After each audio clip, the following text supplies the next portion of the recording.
নমস্কাৰ অসম চৰকাৰৰ general administration ডিপাৰ্টমেণ্টৰ তৰফৰ পৰা এখন বিশেষ নটিফিকেশ্যন প্ৰকাশ পাইছে ভিডিঅ'টোৰ জৰিয়তে আপোনালোকক এই নটিফিকেশ্যনখনৰ বিষয়ে ক'বৰ কাৰণে চেষ্টা কৰিম এইখন হৈছে এই বিশেষ নটিফিকেশ্যনখন অৰ্ডাৰ্ছ বাই দি গভৰ্ণৰ ইয়াতে উল্লেখ কৰা হৈছে মেইন কথাটো কৈ দিবৰ কাৰণে চেষ্টা কৰিম আমি সকলোৱে যেহেতু জানো অসমৰ বিধানসভা নিৰ্বাচন 9 এপ্ৰিল বৃহস্পতিবাৰে অনুষ্ঠিত হ'ব অৰ্থাৎ 2026 চনৰ এপ্ৰিল মাহৰ 9 তাৰিখে অনুষ্ঠিত হ'বলগীয়া জেনেৰেল ইলেকশ্যনৰ বাবে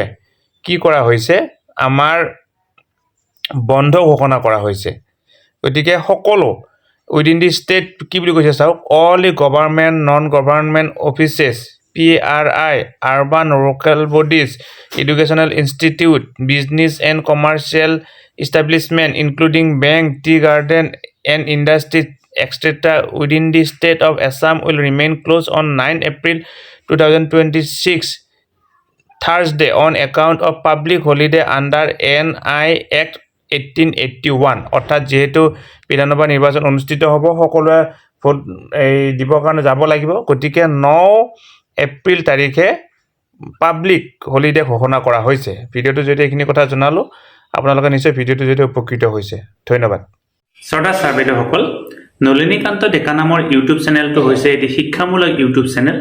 এই চেনেলটোৰ জৰিয়তে আমি শিক্ষক ছাত্ৰ ছাত্ৰী অভিভাৱক আৰু বিদ্যালয়ৰ কাৰণে উপযোগী কিছু ভিডিঅ' প্ৰস্তুত কৰিবৰ কাৰণে চেষ্টা কৰোঁ আপুনি যদি আজি প্ৰথমবাৰৰ কাৰণে এই চেনেলটো চাইছে অনুগ্ৰহ কৰি চেনেলটো ছাবস্ক্ৰাইব কৰিব আৰু অল নটিফিকেশ্যন প্ৰেছ কৰি থব